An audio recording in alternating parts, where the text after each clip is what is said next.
যাওয়ার অবস্থা। Shahid Ahmed high high করতে করতে বলল, শামীমা যদি না দেখতো কি হয়ে যেত। অরুণীকে বিছানায় শুইয়ে দেওয়া হয়েছে। সূর্যের চোখে মুখে তীব্র আতঙ্ক। একটু বাদে পরিকল্পনা অনুযায়ী অরুণী ডুকরে কেঁদে উঠল। শাহেদ আহমেদ, সেলিনা আহমেদ আর সূর্যের কাছে মাফ চেয়ে বলল, আমি ভুল করেছি, তোমাদের মনে কষ্ট দিয়েছি, আমায় তোমরা মাফ করো। তোমাদের কথাই ঠিক, রুদ্র ওর পরিবারের অন্য সব মানুষদের মতোই খারাপ। এতক্ষণ সবাই আতঙ্কিত হয়ে থাকলেও এই মুহূর্তে চোখ বড় বড় করে তাকিয়ে আছে। তাদের ধারণা ছিল অরুণী তাদের অত্যাচারে অতিষ্ঠ হয়ে আত্মহত্যা করতে নিয়েছে। সূর্যের চোখ মুখ ঝলমল হয়ে উঠল। সেলিনা আহমেদ মেয়েকে জড়িয়ে ধরে বলতে লাগলো, আমরা জানতাম রুদ্র খারাপ, ওর পরিবারের মানুষদের মতোই খারাপ। তুই তো বুঝতে চাসনি, তাই বলে তুই আত্মহত্যা করতে যাবি? এতদিন তো আমাদের কথা শুনিসনি। বসার সবাই সান্ত্বনা দিতে লাগলো অরুণীকে। অরুণী সবার সাথে সুর মেলাচ্ছে, কিন্তু অরুণীর মনে চলছে অন্য চিন্তা। রুদ্র কানাডা চলে যাবে, কত বছর পর ফিরবে রুদ্র, কি হবে? অরুণী ভাবতে পারছে না কিছু। বাসার সবাই একদম আগের মতো হয়ে গেল মুহূর্তেই, যেন তারা এমনটাই চেয়েছিল।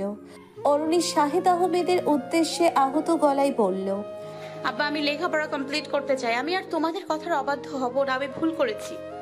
শাহেদ আহমেদের মুখাবয়ব দেখে বোঝা গেল সে অরুণীর কথায় সম্মতি দিচ্ছে। শামীমা মনে মনে ভীষণ হাসছে। রাতে সেলিনা আহমেদ অরুণীর সাথে ঘুমালো। সেলিনা আহমেদের ধারণা রুদ্রের শোকে অরুণী যদি আবার আত্মহত্যা করার চেষ্টা করে। অরুণীর চোখে ঘুম নেই, শরীর জ্বরে পুড়ে যাচ্ছে। তীব্র যন্ত্রণায় অরুণীকে কুড়ে কুড়ে খেতে লাগলো। বাসার সবাই বিশ্বাস করেছে বিশ্বাস ধরে রাখতে হবে, নয়তো রুদ্রের জন্য অপেক্ষা করবে কিভাবে।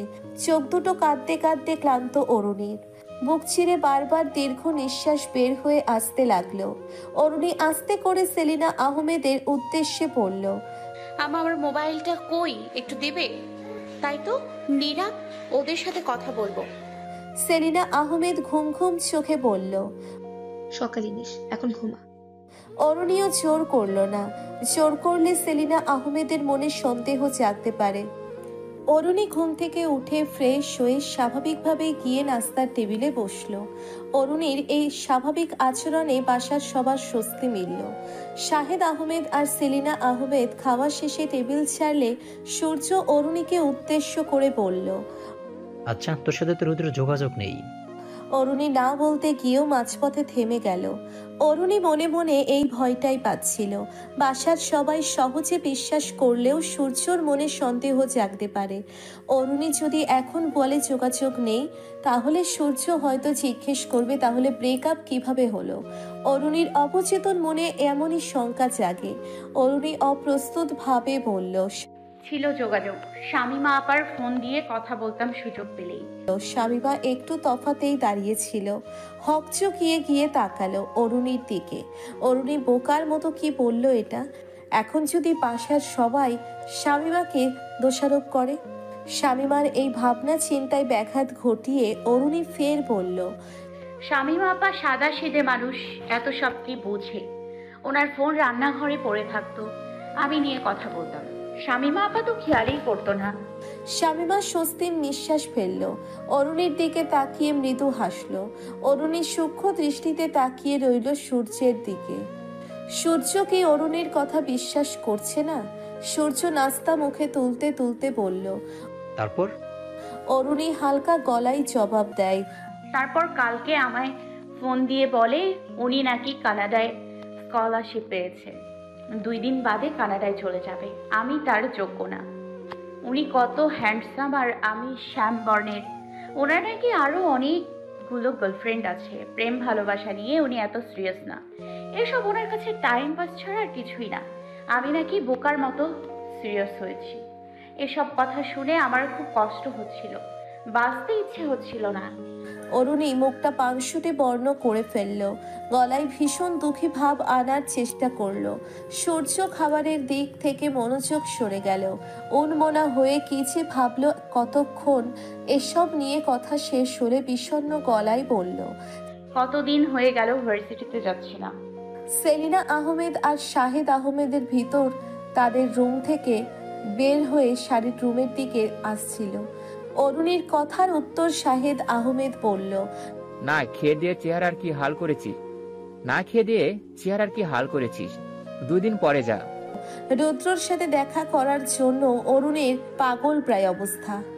শাহেদ আহমেদের কথার প্রত্যুত্তরে কিছু বলতে গিয়েও থেমে গেল। ভার্সিটিতে যাওয়ার জন্য জোরাজুরি করার ব্যাপারটা সন্দেহজনক। অরুণী হাসার চেষ্টা করে বলল, আচ্ছা আচ্ছা। অরুণী চেয়ার ছেড়ে ওঠে। এতক্ষণ বসে বসে খাবার নাড়াচাড়া করেছে, খেতে ইচ্ছে হচ্ছে না। বুকের ভিতর পাহাড় সম যন্ত্রণা লুকিয়ে মুখে হাসি ফুটিয়ে রাখা যে কি দুঃসহ কাজ তা অরুণী এই মুহূর্তে উপলব্ধি করতে পারছে। সেলিনা আহমেদের কাছে মোবাইল চেয়েছিল রাতে, সকালে উঠে হয়তো বিষয়টা ভুলে গিয়েছে সেলিনা আহমেদ। অরুণীর একবার ইচ্ছে সেলিনা আহমেদের কাছে আবার ফোনটা চাইতে, পরক্ষণে নিজেকে সামলে নেয়।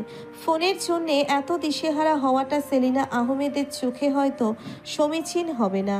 অরুণী হুড়মুড়িয়ে বাথরুমে ঢুকে ঝর্ণা ছেড়ে হাউমাউ করে কাঁদতে থাকে। রুদ্র কত বছর থাকবে কানাডা? কাঁদতে কাঁদতে একসময় নিস্তেজ হয়ে পড়ে অরুণী। রুদ্র কানাডায় চলে যাওয়ার আগে কি একবার দেখা করার ভাগ্য হবে না? কতদিন দেখে না রুদ্রকে। অরুণীর ইচ্ছে করে সব বাধা বিপত্তি অতিক্রম করে ছুটে যেতে রুদ্রের কাছে, খুব শক্ত করে রুদ্রকে জড়িয়ে ধরতে। সূর্য খোঁজ নিয়ে জানতে পারে রুদ্র সত্যি সত্যি কানাডায় যাবে। অরুণীর প্রতি যে অবিশ্বাস ছিল তা নিমেষেই কেটে গেল সূর্যর। অরুণী তাহলে মিথ্যে বলেনি। সূর্য বাসায় এসে শাহেদ আহমেদের সাথে এই নিয়ে আলোচনা করলো। অরুণীর কর্মকাণ্ডে রাগান্বিত হয় শাহেদ। অরুণীর কর্মকাণ্ডে রাগান্বিত হয়ে শাহেদ আহমেদ অরুণীর বিয়ের কথা বলেছে। অনার্স ফার্স্ট ইয়ারে পড়ুয়া মেয়েকে বিয়ে দেওয়ার মতো লোক শাহেদ আহমেদ না। ক্রোধের বশে বিয়ের কথা বললেও আসলে এমনটা কখনোই করতো না। অরুণী চোখ দুটো বন্ধ করে দেওয়ালে পিঠ ঠেকিয়ে বসে আছে। চারিদিকে সন্ধ্যা নেমে এসেছে। রুদ্র সেদিন বলেছিল 2 দিন বাদে চলে যাবে। স্বামীমার ছেলে অসুস্থ, সে কাজে আসছে না। 2 দিন বাদে মানে আগামীকাল রুদ্র চলে যাবে? অরুণীর বুকের ভিতর বারবার হু হু করে উঠছে। অসহ্য যন্ত্রণায় ছটফট করতে লাগলো অরুণী। রুদ্রের সাথে কি দেখা হবে না? কষ্টে অরুণীর দম বন্ধ হয়ে আসছে। কিভাবে দেখা করবে রুদ্রের সাথে? সেলিনা আহমেদ অরুণীর পাশে এসে দাঁড়ালো। অরুণী হকচকিয়ে উঠে চেহারা স্বাভাবিক করার চেষ্টা করলো। চোখ মুখে ফুটে ওঠা তীব্র কষ্টগুলো মুছে ফেলার চেষ্টা করলো। চেহারার অভিব্যক্তি স্বাভাবিক করতে বেশ বেগ পোহাতে হলো অরুণীকে। অন্যদিকে তাকিয়ে সেলিনা আহমেদের উদ্দেশ্যে বলল, আম্মা কিছু বলবেন? সন্ধ্যাবেলা এভাবে বসে আছিস কেন? এই নে, ধর তোর মোবাইল। অরুণী ভীষণ চমকে গিয়ে তাকায়। মোবাইল? রুদ্রের সাথে কথা বলতে পারবে তাহলে? অরুণী বিশ্বাস হচ্ছে না। দ্রুত সেলিনা আহমেদের হাতে থেকে মোবাইলটা নেয়। আনন্দে অরুণী দিশেহারা হয়ে যাচ্ছে। সেলিনা আহমেদ মাগরিবের নামাজ পড়বে, তাই অরুণীর হাতে মোবাইল দিয়ে তাড়াতাড়ি চলে গেল। অরুণী দিশেহারা হয়ে কাঁপা কাঁপা হাতে রুদ্রের নম্বরে ডায়েল করে। রুদ্র তখন নামাজ পড়ছিল। নামাজ শেষে ফোনের স্ক্রিনে অরুণীর ফোন নম্বর দেখে বিশ্বাস করতে না পেরে চোখ ভালো করে কচলে আবার ফোনের দিকে তাকায়। চমকানোর পালা শেষ হতেই রুদ্রের মনে সন্দেহ জাগে। অরুণীর ফোন নম্বর থেকে অন্য কেউ ফোন দেয়নি তো? 7-5 না ভেবে রুদ্র কল ব্যাক করে। অরুণীর পাশে তখন সেলিনা আহমেদ ছিল। কথা বলার কোনো উপায় নেই। অরুণী শুধু কাঁপছিল উত্তেজনায়। সাইলেন্ট থাকা ফোনটার দিকে ভেজা চোখে তাকিয়ে রইল শুধু। একটু আগে ফোন দিয়ে এখন কেন রিসিভ করছে না? অরুণী ফোন কোথায় পেল? রুদ্র বিষয়টা ঠিক বুঝতে পারছে না। রুদ্র মেস ছেড়ে ওর খালার বাসায় থাকছে বেশ কয়েকদিন ধরে। যেহেতু কাল কানাডায় চলে যাচ্ছে সেহেতু বাসার সবাই উদ্বিগ্ন। মকুল আকন এখন বেশ সুস্থ, তানভীরও এসেছে। তবে শাহনাজ বেগম ছেলের দিক থেকে মুখ ফিরিয়ে রেখেছে। মায়ের এই রাগ কিংবা অভিমান নিয়ে তানভীরের মাঝে তেমন ভাবান্তর দেখা গেল না। রুদ্র রুমে ঢুকে দরজা বন্ধ করে দিল। একা থাকতে ইচ্ছে করছে রুদ্রর। বিষাদময় লাগছে সব কিছু। অরুণী এখন কেন ফোন ধরছে না? রুদ্র অস্থিরভাবে পায়চারি করতে লাগলো।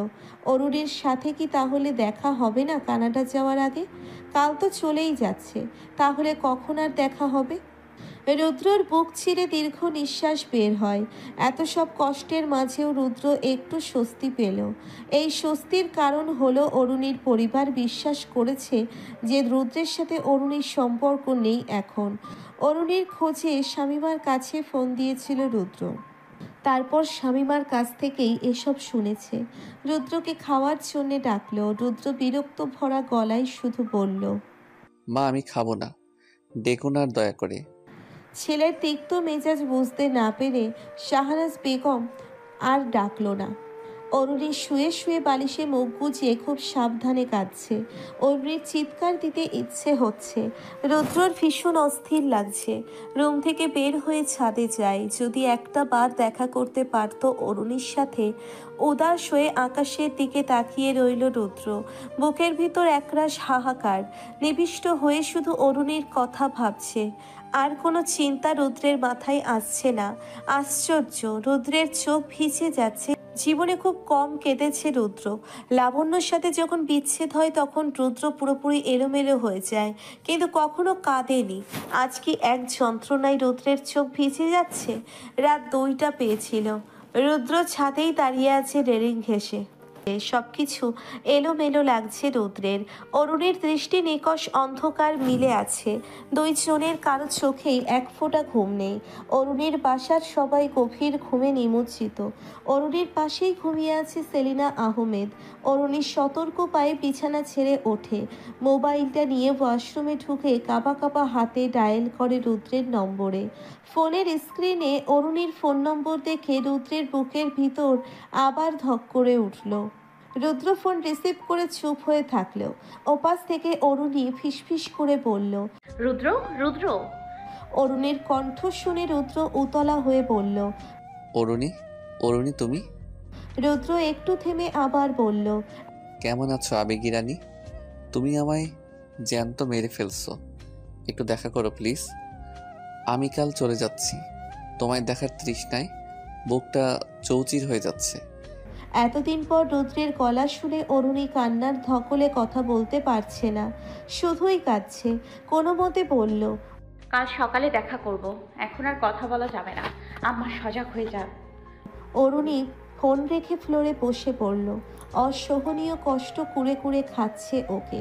দুইজনেরই ভয়ঙ্কর এক নির্ঘুম রাত কাটল। রুদ্রের বিধ্বস্ত অবস্থা, চোখ দুটো লাল হয়ে আছে, চুলগুলো জবথব হয়ে আছে। চারিদিক ভোরের আলো ফুটতে লাগলো। আজ অরুণী ভার্সিটির কথা বলে বের হবে।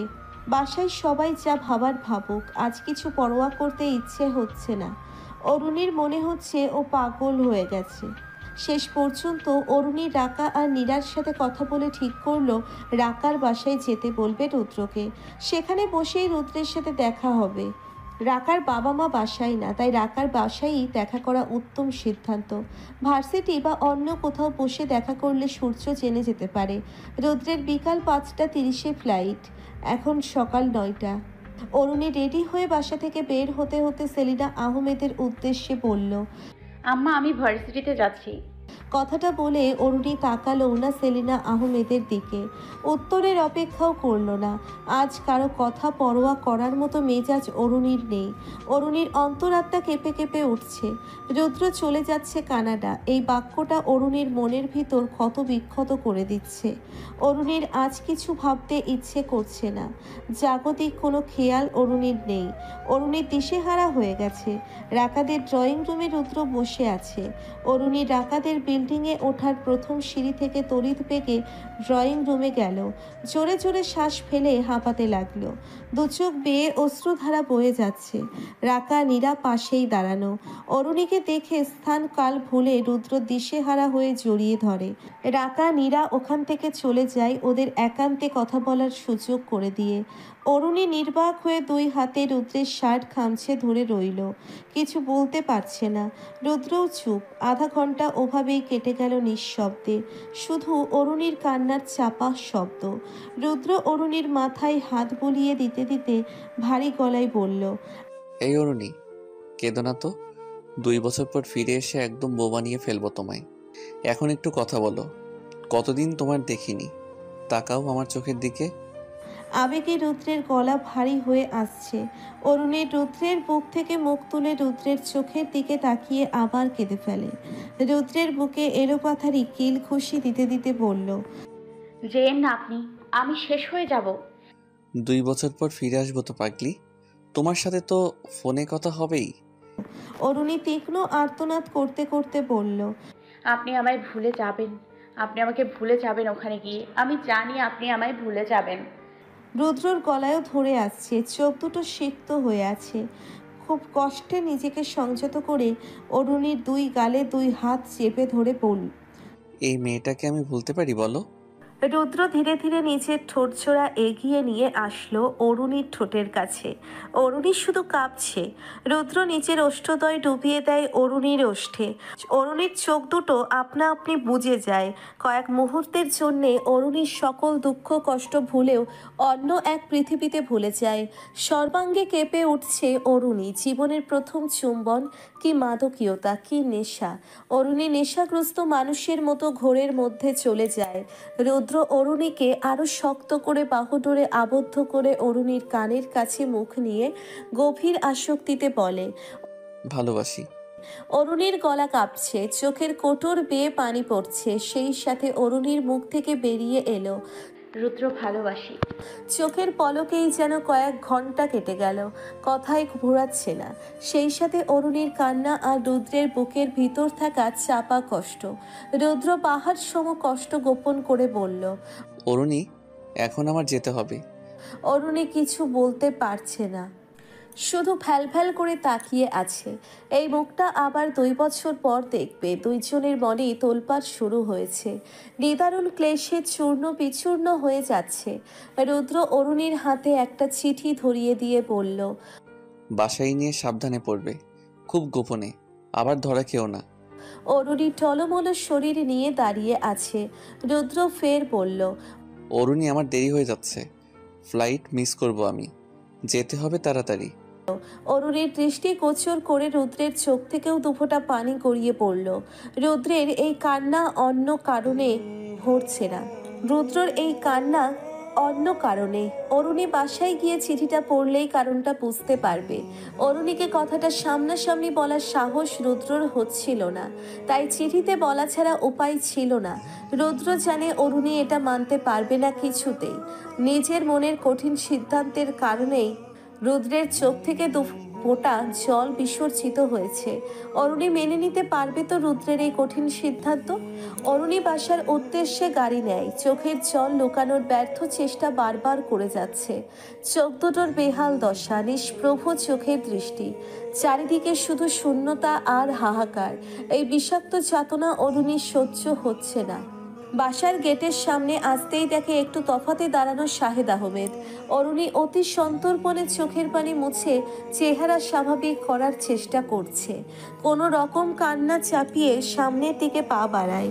শাহেদ আহমেদ জিজ্ঞাসাসূচক দৃষ্টি নিক্ষেপ করে অরুণীর দিকে। আর অরুণী অপ্রস্তুতভাবে হেসে বলল, কি করছো আব্বা এখানে? এত দেরি হলো কেন তোর? শাহেদ আহমেদ একটু থেমে আবার বলল, কিছু করি না, বের হবে একটু। দেরি কেন হলো এই প্রশ্নে উত্তর না দিয়ে বাসার ভিতর ঢুকে পড়ল। অরুণীর সিঁড়ি বেয়ে ওঠার সময় সেলিনা আহমেদের কণ্ঠস্বর কানে আসে, ঝটপট ফ্রেশ হয়ে খেতে আয়, সকালেও খেয়ে যাসনি তুই। অরুণী কোনো প্রত্যুত্তর করল না। রুমে ঢুকে দরজা বন্ধ করে হুড়মুড়িয়ে বিছানায় শুয়ে পড়ল। মর্ম যন্ত্রণায় অস্ফুট আর্তনাদ করতে লাগলো অরুণী। জাগতিক কোনো খেয়াল নেই। কান্না থামিয়ে কিছুক্ষণ চোখ বুজে রুদ্রের ওষ্ঠ চুম্বনের সেই মুহূর্ত আবার অনুভব করার চেষ্টা করে। কান্নাকাটি ভুলে ঘোরগ্রস্তের মতো হয়ে যায় অরুণী। জীবনের প্রথম ঠোঁটে চুমুর ঘোর কি সহজে কাটে? কিছুক্ষণ পর অরুণীর কান্না আবার বাড়ে। রুদ্রের সাথে 2 বছরে আর দেখা হবে না।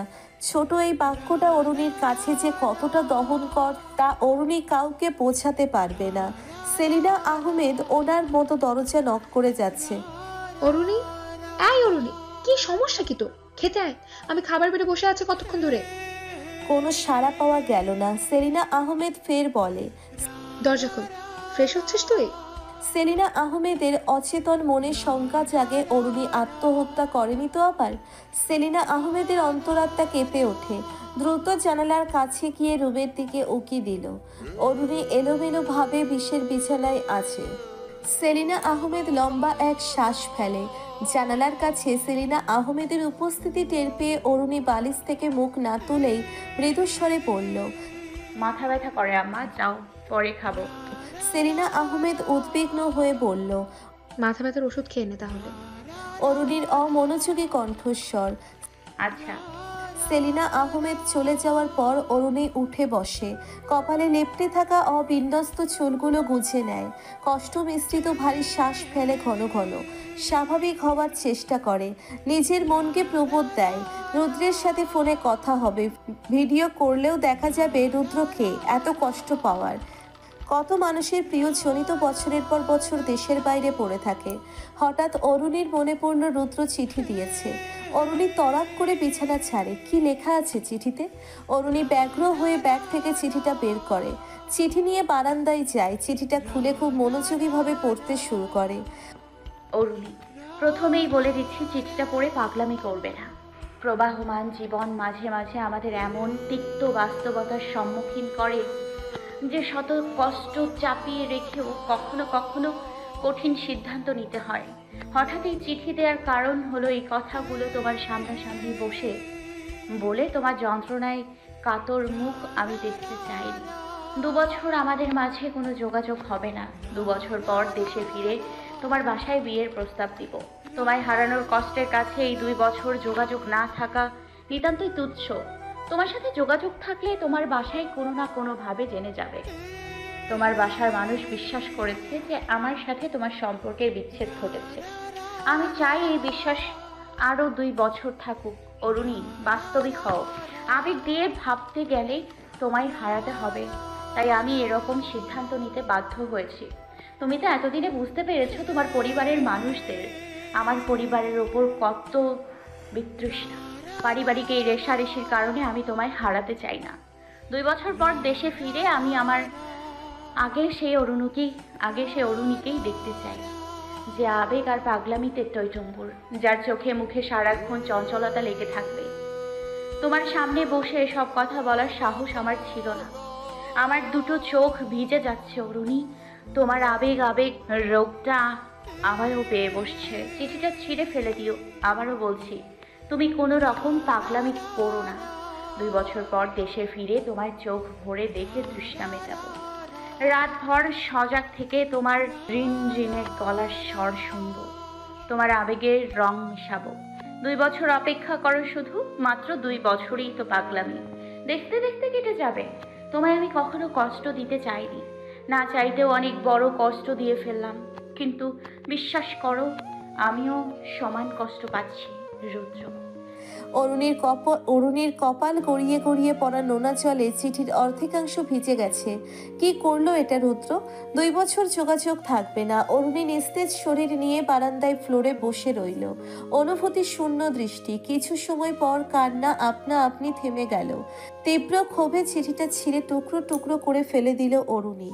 অরুণীর সান্ত্বনাতীত মন ডাঙায় তুলে রাখা মাছের মতো তরপাতে লাগলো শুধু। মস্তিষ্কটা ফাঁকা ফাঁকা লাগছে। কিছু ভাবতে পারছে না অরুণী। এমনটা সম্ভব না। 2 বছর যোগাযোগবিহীন থাকা কিছুতেই সম্ভব না। অরুণী তড়িৎ বেগে ছুটে রুমে গেল। বিছানার ওপর রাখা ফোনটা কাড়ে নেয়। হন্তদন্ত হয়ে ডায়াল করে রুদ্রের নম্বরে। ফোন বন্ধ। অরুণী দিশেহারা হয়ে ভাবে রুদ্র এখন প্লেনে, তাই হয়তো ফোন বন্ধ। কিন্তু 3 দিন কেটে গেল, রুদ্রের ফোন আর অন হয় না। অরুণীর কাছে দিনরাত এখন সব সমান। দরজা জানালা বন্ধ করে বসে থাকে অন্ধকার 4 দেওয়ালে আবদ্ধ রুমে। বেলা গড়িয়ে সন্ধ্যা হয়ে যায়। অরুণী গোসল কিংবা খাওয়ার কথা ভুলে বসে থাকে। অরুণী সন্দিহান হয়ে সেলিনা আহমেদের কাছে প্রশ্ন করে, আমাকে পাগল হয়ে গেছি? মেয়ের এমন প্রশ্নে হকচকিয়ে ওঠে সেলিনা আহমেদ। চোখ মুখে তীব্র ভয় তার। অরুণীর কি হয়েছে বুঝতে পারছি না। রুম থেকেই বের হচ্ছে না। ভালো একজন সাইকিয়াট্রিস্ট। বুঝ জ্ঞান আর হলো না তোমার। মেয়ের প্রেমে বিচ্ছেদ ঘটেছে, মেয়ে কষ্ট পাবে না? রুদ্র শুয়ারের বাচ্চা, বস্তির একটা ফ্যামিলি। অরুণীকে একা থাকতে দাও। ঘটনা আরো দূরে গড়াতে পারতো। এখানে সমাপ্তি হয়েছে, শুক্রিয়া আদায় করো, ওর কষ্ট কাটিয়ে উঠুক। শাহেদ আহমেদের এই অস্ফুট স্বর সেলিনা আহমেদের কান পর্যন্ত পৌঁছই না। তবে শাহেদ আহমেদের মুখের অভিব্যক্তি দেখে বোঝা যাচ্ছে ভয়ঙ্করভাবে রেগে আছে সে রুদ্রের ওপরে। এতদিন খুশিতে অরুণীর গায়ে জ্বর আসতো, আজ জ্বর এসেছে কষ্টে। যে কষ্ট কাউকে বলতে পারছে না অরুণী, কষ্টগুলো অরুণীর বুকের বাপাসটা অবশ হয়ে রেখেছে। রুদ্র ভালো আছে তো? প্রবাসে একাকী কেমন কাটছে রুদ্রের জীবন? অরুণীকে মিস করছে না? মানুষ বদলায়, সময়ের সাথে সাথে মানুষের চাহিদা, ভালোবাসা ভালো লাগা বদলায়। এই 2 বছরে রুদ্র যদি বদলে যায়, জড়িয়ে যায় যদি অন্য কারো মায়ায়, অন্য কারো ভালোবাসায়, রুদ্র কি টের পাচ্ছে না অরুণীর মনের এই তোলপাড়? মাসে কিংবা সপ্তাহে একদিন কথা বললে কি হতো রুদ্রের? রুদ্র কি জানে না অরুণীর বাড়াবাড়ি পাগলামির কথা? বাড়াবাড়ি রকমের আবেগ, ভালোবাসা, অনুভূতির গল্প তো রুদ্র জানে। তবুও রুদ্র কেন এমন স্বার্থপরের মতো আচরণ করেছে? অরুণীর এই কষ্টের কাছে সমস্ত যুক্তি পরাস্ত। ক্ষণে ক্ষণে তীব্র অভিমান জমতে লাগলো অরুণীর মনে। সেলিনা আহমেদ অরুণীর শয্যার পাশে বসে অরুণীর কপালে জলপট্টি দিচ্ছে। অরুণীর এই দুর্দশা দেখে ক্রমশ উতলা হয়ে উঠছে সেলিনা আহমেদ। সূর্য আর শাহেদ আহমেদের মতামত, সময়ের সাথে ঠিক হয়ে যাবে সব। বেশ কয়েকদিন পর অরুণী রুদ্রের খোঁজে কিরণের নম্বর ফোন দেয়। কিরণের ফোন নম্বর বন্ধ। অরুণী বেশ হতাশ হয়। রুদ্রকে মেসে থাকতে এসে মেসে যায় অরুণীর। কলিং বেল বাজাতেই এক ভদ্রলোক দরজা খুলে দেয়। অরুণী মৃদুস্বরে জিজ্ঞেস করলো, আম্মা আমি কি পাগল হয়ে গেছি? এই মেসের রুদ্র আকর নামে একজন থাকতো না? উনি তো এখন কানাডা চলে গেছে। ওনার সাথে আপনাদের যোগাযোগ আছে? ভদ্রলোক বেশ আন্তরিকতার সহিত উত্তর দেয়, না, যোগাযোগ নেই। রুদ্রের ফোন নম্বরটাও বন্ধ। রুমের ভিতর থেকে আরেকজন আক্ষেপ করে বলে উঠল, কত বড় ভাই ছোট ভাই আসলো গেল, কেউই মনে রাখলো না। অরুণী আর কিছু জিজ্ঞেস না করলে বেরিয়ে পড়ে। অরুণীর চালচলনে বেশ পরিবর্তন হয়েছে। প্রয়োজন ছাড়া কথা বলে না, এমনকি প্রয়োজনীয় কথা বলতেও বিরুদ্ধ বোধ করে না। চেহারায় গাম্ভীর্য ভাব পরিলক্ষিত হয়, সচরাচর হাসতেও দেখা যায় না। কিরণের ফোন নম্বরটাও বা কেন বন্ধ? কিরণ যে বাসায় থাকতো, অরুণী সে বাসা চেনে, সেখানে যাবে কি যাবে না সেই নিয়ে মিনিট 5 দ্বিধা দ্বন্দ্বে ভুগল। সকল দ্বিধাদ্বন্দ্বের অবসান ঘটিয়ে শেষে কিরণের বাসায় গেল। গিয়ে জানতে পারল কিরণ বেশ কিছুদিন আগে বাসা ছেড়েছে। অরুণী একটা দীর্ঘ নিঃশ্বাস গোপন করে বাসার উদ্দেশ্যে রওনা হলো। অরুণী প্রতিনিয়ত চেষ্টা চালিয়ে যাচ্ছিল রুদ্রের সাথে যোগাযোগ করার, কিন্তু কোনোভাবেই পারেনি। একসময় অরুণী তীব্র হতাশ হয়ে যায়। জীবনে নেমে আসে বড্ড ক্লান্তি। ধীরে ধীরে বিশাল পরিবর্তন হতে লাগলো অরুণীর। কারোর সাথে কথা বলতে ইচ্ছে হয় না, সারাক্ষণ রুমে নিঃশব্দে বসে থাকে।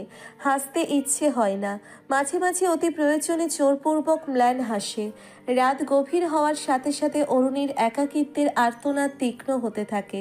চোখের কোটর বেয়ে টপ টপ করে পানি পড়তে থাকতে নিভৃতে। রুদ্রের সাথে প্রথম দেখা, পরিচয়, প্রেম সবকিছুই ছিল পাগলামিময়। সে দিনগুলো এখন শুধু সোনালি অতীত। অরুণী ভার্সিটি থেকে ফিরে ঢকঢক করে 3 গ্লাস পানি খায়। গলা শুকিয়ে কাঠ হয়েছিল। পানি খেয়ে অবসন্ন শরীর নিয়ে সোফায় গা এলিয়ে বসে থাকে খানিকক্ষণ। সেলিনা আহমেদ অরুণীর দিকেই এগিয়ে আসছিল। সেলিনা আহমেদকে দেখার সাথে সাথে অরুণী বলল, আম্মা আমি 2টা টিউশনি করাবো। সেলিনা আহমেদ পরম আশ্চর্যে চোখ কপালে তুলে অরুণীর দিকে তাকায়, বলল, মাথা খারাপ হয়ে যাচ্ছে নাকি তোর দিনকে দিন? মনে হয়। সেলিনা আহমেদ আবার ভ্রুকুচকে তাকালো। অরুণী ব্যস্ত থাকতে চায়, ভার্সিটি টিউশনি সব মিলিয়ে ব্যস্ততার সাথে দিন কেটে যাবে। শাহেদ আহমেদ এই ব্যাপার নিয়ে বলল, খারাপ কি? ওর ইচ্ছে হলে ও করবে টিউশনি। ভার্সিটি টিউশনি সব মিলিয়ে ব্যস্ত সময় পার করছে অরুণী। নিজেকে ব্যস্ত রাখার চেষ্টা করছে।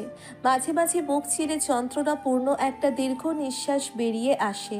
রাত তখন বেশ গভীর। অরুণী আয়নার সামনে দাঁড়ায়, নিজের প্রতিবিম্বর দিকে গভীর মনোযোগে তাকিয়ে থাকে। চেহারায় অদ্ভুত পরিবর্তন, বিষাদের ছায়া।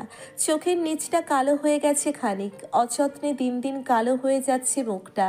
চোখের চাহনিতে আগের মতো মতো চঞ্চলতা নেই। অকারণেই অনেকক্ষণ তাকিয়ে থাকে আয়নার দিকে।